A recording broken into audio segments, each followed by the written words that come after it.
I am here on a random road in Silver Lake, on the edge of Silver Lake, in fact, meeting someone who claims to be a time traveler. It is the crack of dawn on an autumn day, and it looks like here he comes. Very dramatic. Walking down the center of a big hill slash street, sort of silhouetted there against the early morning sky there, walking on down. Hi there. Hi.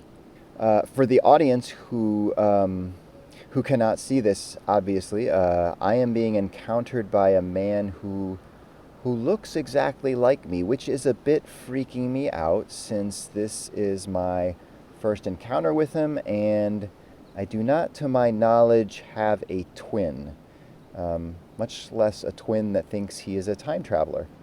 Did you bring the cards? Yep, yep. And the dice? Yep. All right, let's get started.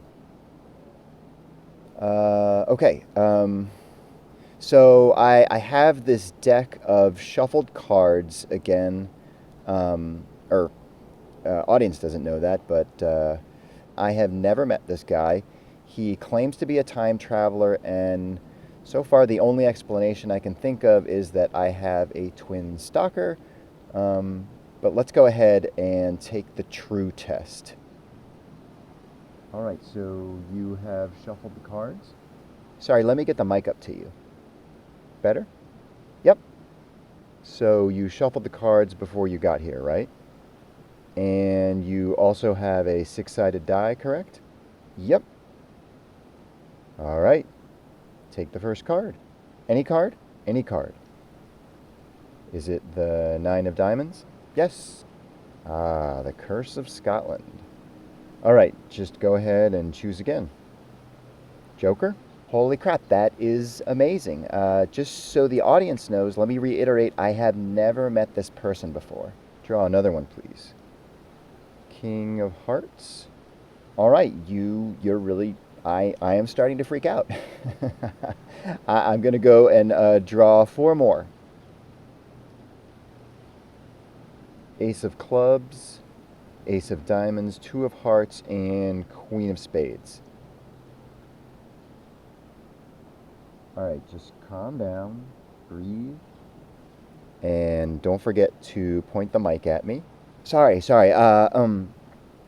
Okay, what's next? Dice? Sure. You are going to roll a 4, 5, 1, 4. Yep, 4, 5. What was the next one again? Did you say 4? 1. Yep, 1 and 4 again. Yep, 4. Wow.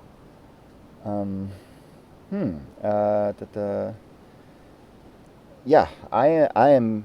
Ooh, I'm convinced. So what next? So, look, you see, there are all these myths about time travel, like that you can change the world or rewrite history. But that's really extremely difficult to do. For instance, say I want to stop World War II. I would basically have to travel back in time to when one of the Axis leaders was a kid and neutralize him, which is difficult to do for several reasons. One, you have to identify the correct timeline to travel to. You see, there are an infinite number of parallel universes out there. In other words, timelines. Think of a giant whiteboard in a lecture hall with hundreds of black lines drawn across it. Each of those black lines is a timeline or a universe. So some of these timelines have an Axis leader in them, but some of them don't. Some of them have a World War II in them. Some of them don't. So your first task is to identify the correct timeline, or the one that is most similar to your own. You'll probably never find the exact one. So your job is to find one that is most similar to the one you existed in or the one you had in mind. And this is difficult because getting into and out of a timeline it's just not easy. So that's the second difficulty. Number 2, Time travel is clunky. So you may identify a correct timeline, but very, very, very few time travelers can enter a timeline with accuracy, and still fewer can enter discreetly. Okay, so the machine for traveling is this enormous, clunky clunk device that is about the size of a large throne, like the one that a king would sit on. It has to be huge in order to work, and it becomes very conspicuous upon entry into a timeline. So you can imagine, you have to locate the correct timeline, enter it and exit it repeatedly in the exact right spots as you explore the timeline, and do so without getting discovered or losing your device. And the complicating thing in your World War II example is you're trying to kill a child. How do you explain that one? No. Okay, you can't kill anyone. That is a cardinal rule of time travel. No killing. Time travel has laws, just like everything else. Really? Really? Yes, of course. If you need to neutralize someone, you have to abide by a specific set of rules or procedures for dumping. Dumping? Dumping. Okay. Dumping, whereby a person from one timeline is transferred or dumped into another timeline where they can live without disturbing the other timeline or others within the timeline. And who makes that determination? The time traveler. The time traveler? That's a lot of trust to give someone. Exactly. That's why there are very few time travelers and even fewer watching over them. So which are you? I am a watcher. That little column in the very southwest corner of the reservoir is an outpost for stochastic ops. That is the team that enforces the rules of time travel. So why are you here? The first time I noticed her was in my own timeline. This was before I became a time traveler. We had lived on the same street over on the west side, and every once in a while I would see her walking her dogs. Doberman, a Lab, and a Pomeranian. Ironically, it was the Pomeranian who was in charge. But anyway, I would see her walking these dogs, and each time I was struck by two things. The dogs were always pulling her. They were pulling, sniffing, moving from yard to yard pretty quickly. I mean, they were pretty strong. They could easily have dragged her down the street, but she seemed to have them just on the edge of control. It's like she was kind of riding this chariot of chaos. But whenever she would stop and talk to someone else on the sidewalk, the dogs they would be just fine, like nothing out of control. They would just sort of sniff and lick and eventually just settle down and stand there as she was talking to whomever it happened to be. It was just the oddest thing, kind of like chaos, control, flipping between the two. And the other thing that pulled my focus was her looks. She was a very attractive woman, and naturally that caught my eye. So I was at this party in Silver Lake, and I happened to recognize her, which is cool because LA can be a very lonely place when you're first there. And when you see someone familiar at an unfamiliar venue, you're like, oh my gosh, it's you, even though I don't even know you.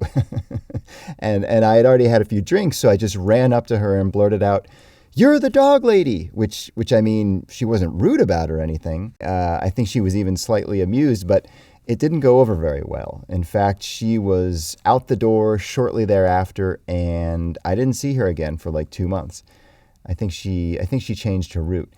Anyway, I was rushing out the door to go to work one morning, and I saw her across the street, and I thought, holy crap, it's that girl. If I don't do something now, it may be a few more months before I see her again. So I went up to her, wished her good morning, and asked her to lunch. I mean, I don't know why I said lunch, but that was, instead of dinner, lunch came out. And she kind of looked at me with this amused look. It was something that I always loved about her. And she said yes.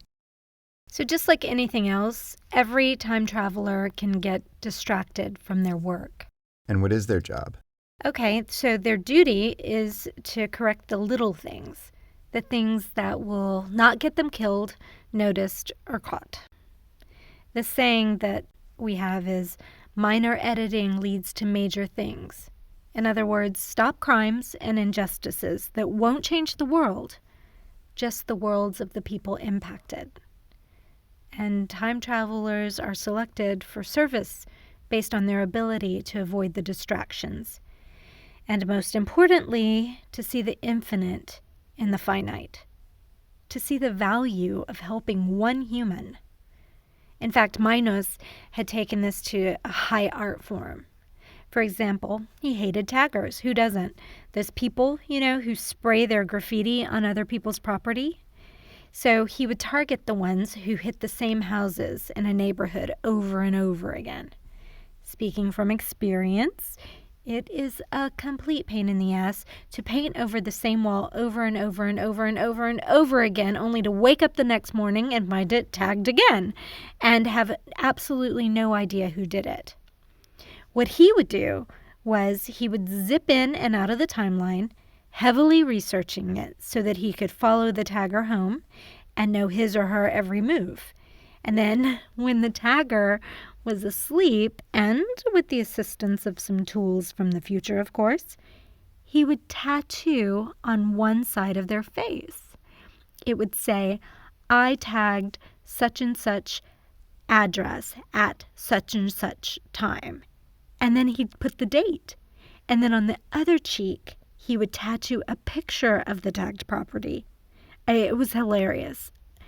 These thugs, they would go to bed, they'd be all proud of the work that they had done, the idea that they had f***ed up someone else's property. And then they themselves would wake up in the morning, look in the mirror, and see that their life was completely f***ed. But how was he able to, I'm not sure He's a time traveler from the future. Right. Right. And he would do more serious things, too. One of the first times I observed him, he was in a cemetery in the middle of the night near the children's section. He was sort of watching something and yet keeping watch at the same time. And when I got close enough, I could see a little girl playing with a teenage boy. They were laughing and giggling and running around and playing silly games, doing the kind of things that a brother and a sister would do. And eventually they settled down, sort of, just sat down in the grass and just talked to each other until they fell asleep. First the little girl, and then the boy. And it turns out that this teenager had lost his sister. I don't remember how. I just remembered that the boy was devastated by it. So Minos had arranged to have the little girl and her brother meet in other timelines, away from their own. Always at night, always with the two of them thinking that they were dreaming. And some version of what I saw would play out each time. They would just play and spend time with one another until each of them passed out. And I'm guessing the little girl came from a timeline where she was still alive. Mm-hmm. Yeah. And it would have been okay for her to have different memories, different experiences, slightly different looks even, because she's from another timeline. Exactly. Since both thought they were dreaming, and we all know that dreams never quite match up to reality. So we went to lunch the next week, and the thing about it, it was just so effortless, so pleasant, so easy. We didn't have to work at it to connect. In fact, we spent the whole day together, which is not what we were planning at all. I mean, we were meeting each other on a work day, but we just blew off work and spent the rest of the day together. And I couldn't wait to see her again. But when there's that shadow of doubt in the back of your mind, like, whoa, did that just happen? Was it really that good? Or maybe I was just kind of under some false impression or just seeing something. Anyway, I called her and no response. So it was like, okay, yeah, maybe I did have the wrong impression. And And I waited a few days, called her again, and still there was no response. So I, I was going crazy. Like, what the hell just happened? I wanted to go up to her apartment and just be like, hey, bang, bang, bang, what's up? But that would have been crazy and stalking. So instead, I became this sort of like closet stalker, kind of looking up and down the street whenever I went to my car, deliberately forgetting things in my car. So I had to go back to it so I could again look up and down the street. But there was no sign of her, not of her, not of her dogs. I mean, of course, no her means no dogs, but nothing. So a month or two goes by, and suddenly I get this phone call. Hey, I had such a good time. Let's hang out again sometime. And so I'm thrilled, but at the same time, I'm feeling like, okay, what happened there? And anyway, so again, we go out. We have this amazing connection, this amazing time. And at the end of the date, I ask her, so what happened there? And she had no idea what I was talking about. She even thought we had hung out just last week. And when I pointed out, no, that was 2 months ago, she said, oh my gosh, I have been so busy at work. I didn't even know that much time had gone by. And she just profusely apologized, but I still felt like the whole thing was very, very weird. Very weird, because even busy people don't confuse months for weeks. I don't think so, at least. And so but what do you do? I mean, what are you supposed to do? You meet what you hope is the love of your life, and you discover that she has no sense of time. So then this time, or I guess next time, I should say, about 6 or 7 months pass, and I'm like, screw her. Who does she think she is? She is so, like, she must be mental. I am so over her. If I see her again, I'm just going to ignore her.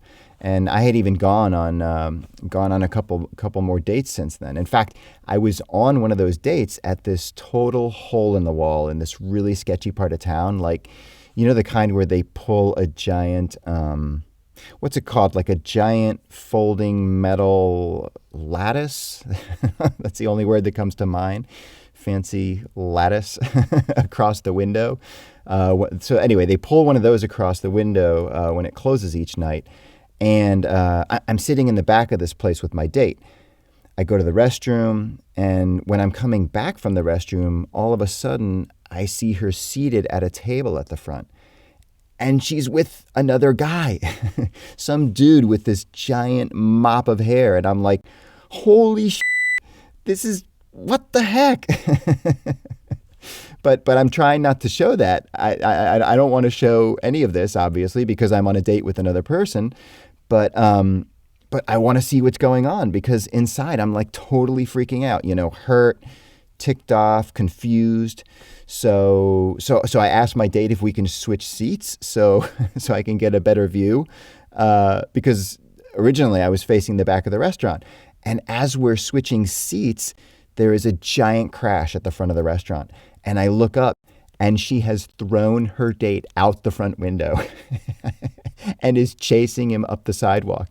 And without a second thought, I just burst out the window, totally shredding my leg in the process, and I took off after them. I mean, really, I should have just used the front door, because it would have been much safer, or not even have chased her. But anyway, so I run after them up the street around the corner, and suddenly I don't see them. It's like they disappeared. But fortunately, or unfortunately, or morbidly, or whatever you want to say, there is a trail of blood, to which my leg is only adding more blood, a trail that leads down into one of those underground crossings. LA has these weird underground pedestrian ways at like very busy intersections near schools, but they're almost never open, and they look like they can only fit 2 people across at most. Anyway, there is a hole that has been cut into the fence that surrounds the entry, and I go through that down into the tunnel. And mind you, this is like 8:30 at night, so it is dark, and the place just reeks of urine. It's riddled with trash and who knows what else. But but deep in there, and it's a big intersection, so you really had to go far in. There is like this swirling ring of sparks surrounding this huge throne. Just the most bizarre scene. And X, that's what I call her because, her name changes in every timeline. X is punching this guy repeatedly into his mop of hair as she's like simultaneously trying to tie him down onto this throne. And she's trying to do that with these massive bungee ties. And, I think at this point, I should have been like, woo, woo, warning signs, turn away, boo, boo, boo, boo, not the right girl for you.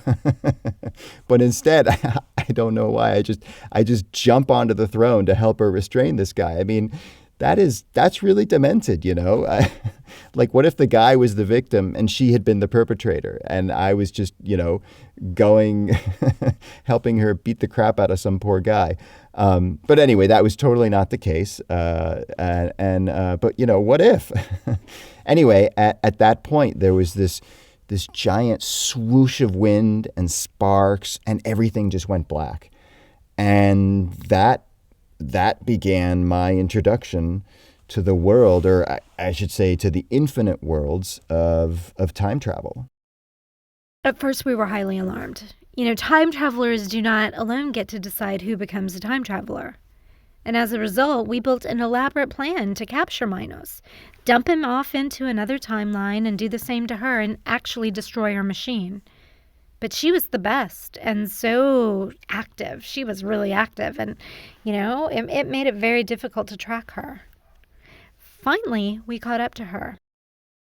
But she had by that time taken Minos on and started to train him. How to slip in and out of the same timeline, good spots for hiding their machines, how to identify similar timelines. So we decided to hang back and see how things evolved. Always ready to pull the trigger. But they evolved well at first. Lots of successful editing. And by editing, you mean time traveling, right? Yes, correct. Making big differences in little situations. Right.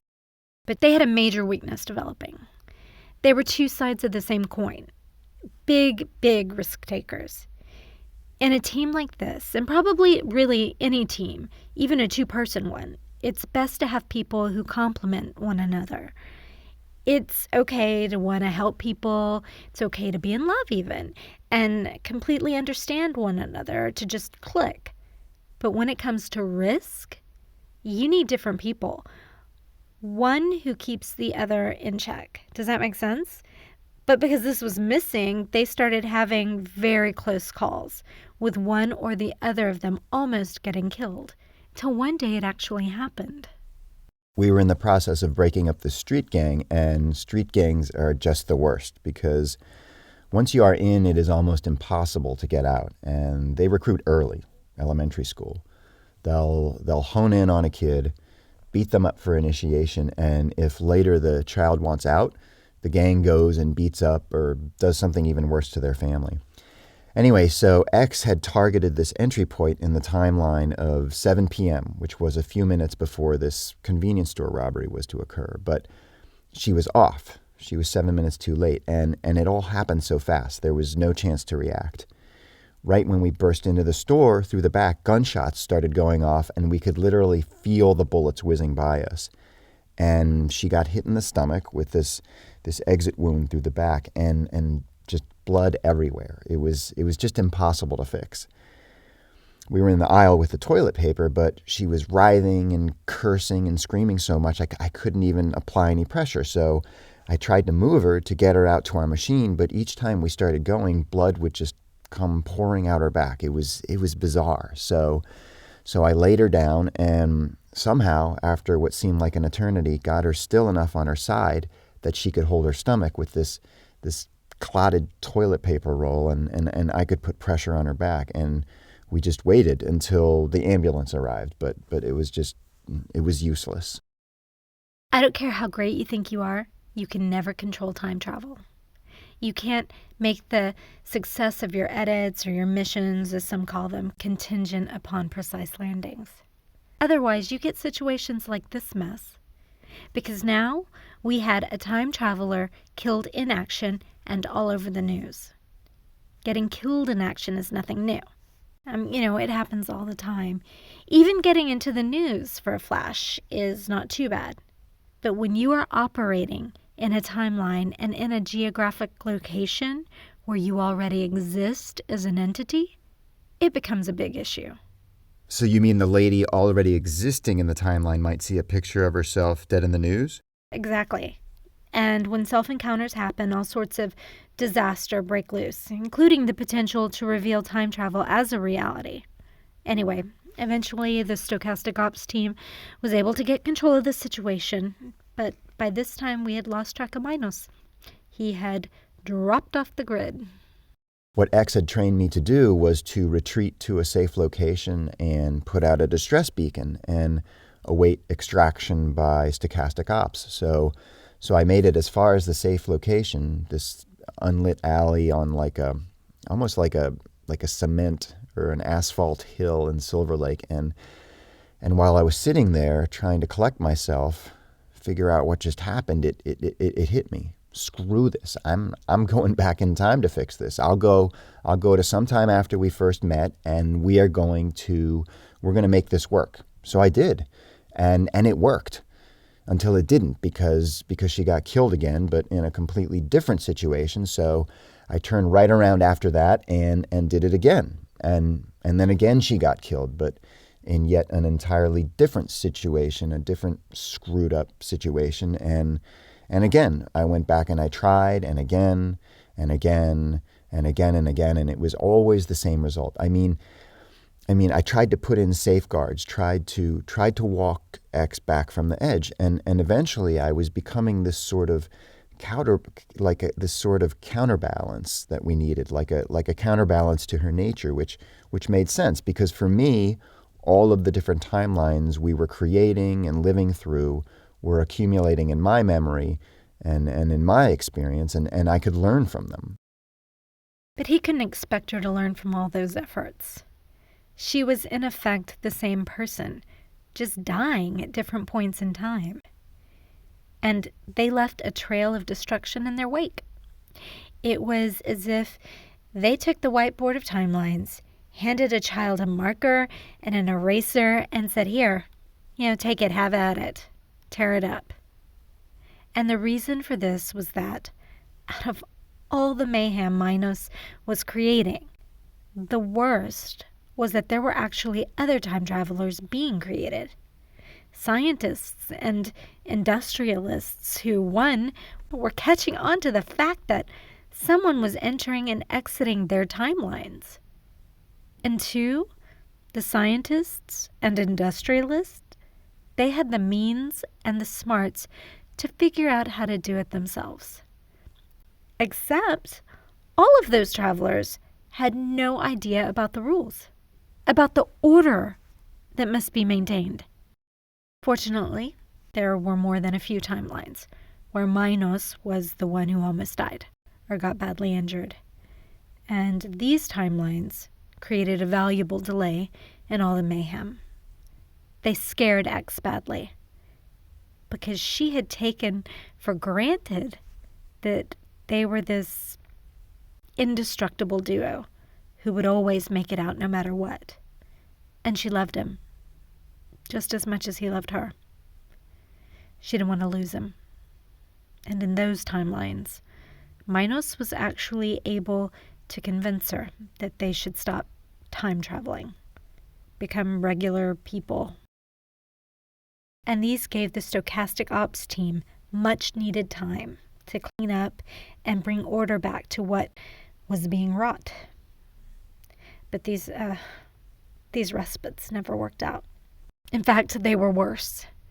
Minos and she were both still risk takers, so they got very bored with whatever lives they had assumed. I think in one she had even become a police officer, but that was still too boring for her. And perhaps not surprisingly, they were both very messy in their day-to-day lives. Super messy.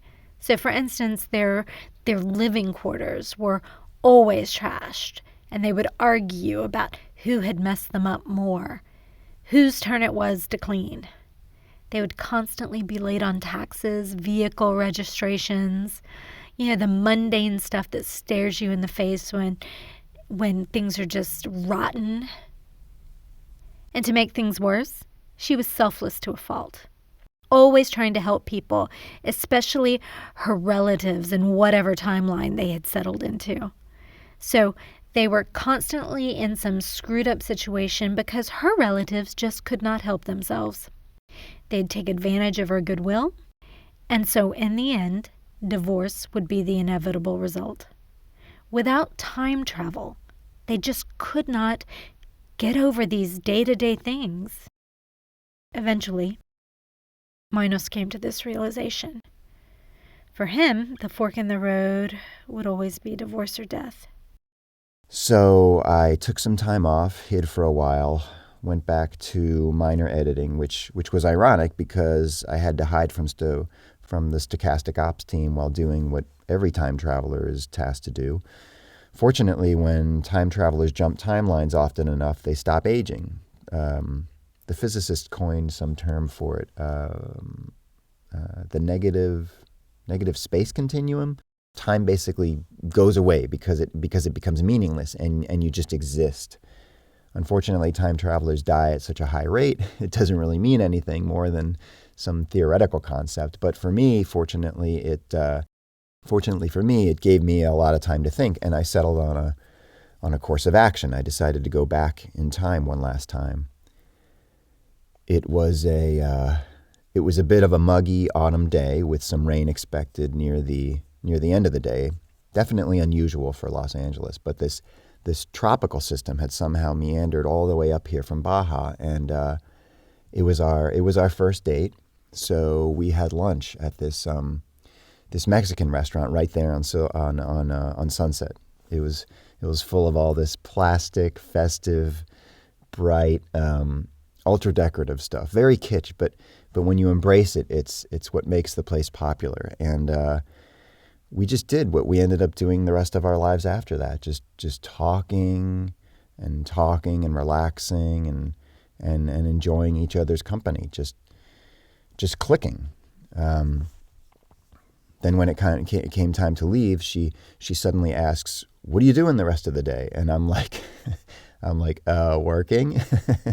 And she says, "So am I. Let's ditch work." And inside I'm like, holy crap, this is amazing. So of course I feigned some resistance, but ultimately said yes, and we scrapped the rest of our day and hung out around LA.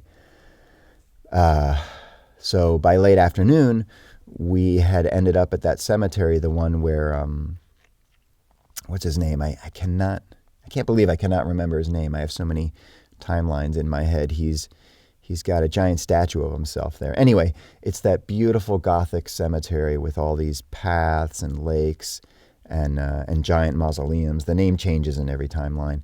Anyway, it was practically empty because it was a weekday, and we just started wandering around there, looking at the tombstones, talking about life, death, peacocks, cats, everything. LA can get so hectic in the fall. Everyone's just getting back into the swing of things. School, work, work after summer vacations, awards season is starting up. Halloween and the holidays are right around the corner. But there we were in this quiet oasis. I imagine the dead people had something to do with it. Go figure. Anyway, it was a perfect hideaway in the midst of all that. And we were at the far corner of the property when it started to thunder. Then it quickly began to rain and then pour. So we slipped between the columns of this mausoleum to ride it out. And one of the things we would always do was tell dumb jokes to each other. And it started right there in that marble spot. And there's a certain art to telling a dumb joke. Sorry. There's a certain art to telling a dumb joke. For example, one I used to love telling her was, "What did the ghost pirate DJ say to the partygoers?"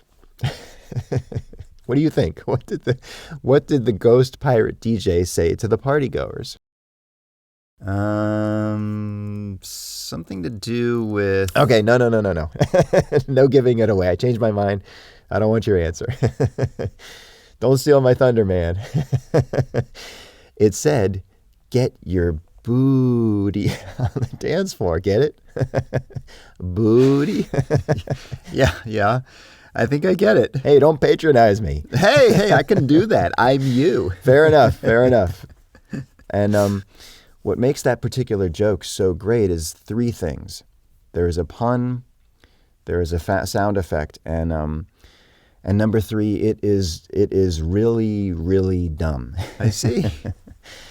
And we would score each other on these jokes. I think Pirate DJ was my top scoring joke, or at least one of them. So we swapped jokes until eventually we just settled into this comfortable silence, just watching the rain. I mean, it was really cool. Just sheets of rain just kind of coming down. But eventually the rain just wouldn't let up, and it was getting dark, so we decided to make a dash for it, back to our cars, and so we did. And when we got to her car, it was only drizzling by that point. She grabbed a towel from the trunk, dried off, handed it to me, and started telling one last joke. What did the time traveler say? What did the time trout? Not a very good joke if I can't say it. What did the time traveler say who was caught in an infinite loop?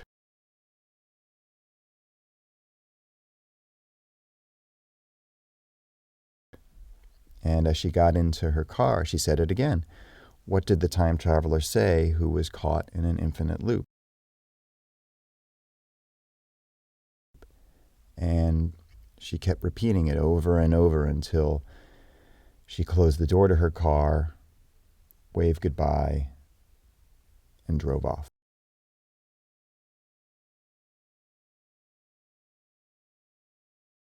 If I didn't know any better, you were describing something that happened yesterday.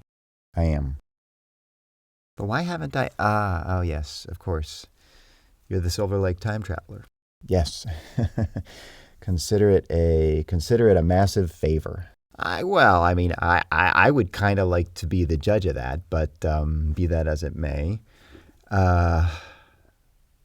So I'm almost afraid to ask, but what is your next move? Settle down. Stop chasing her. Stop time traveling. But won't the Stochastic Ops team catch up with you? No, I have a plan for that. Well, I hope it is a good one.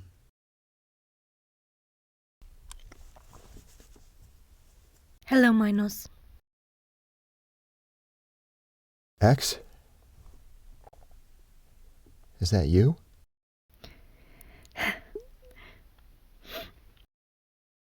What did the time traveler say who was caught in an infinite loop? You work for Stochastic Ops? What did the time traveler say who was caught in an infinite loop? We've already tried this so many times.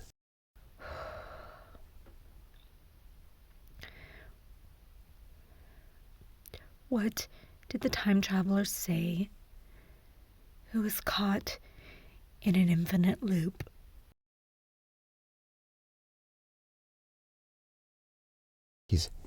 He said goodbye. Please, don't do that. Come with me. We can make this work. Trust me. I trust you, but I don't trust us. Well,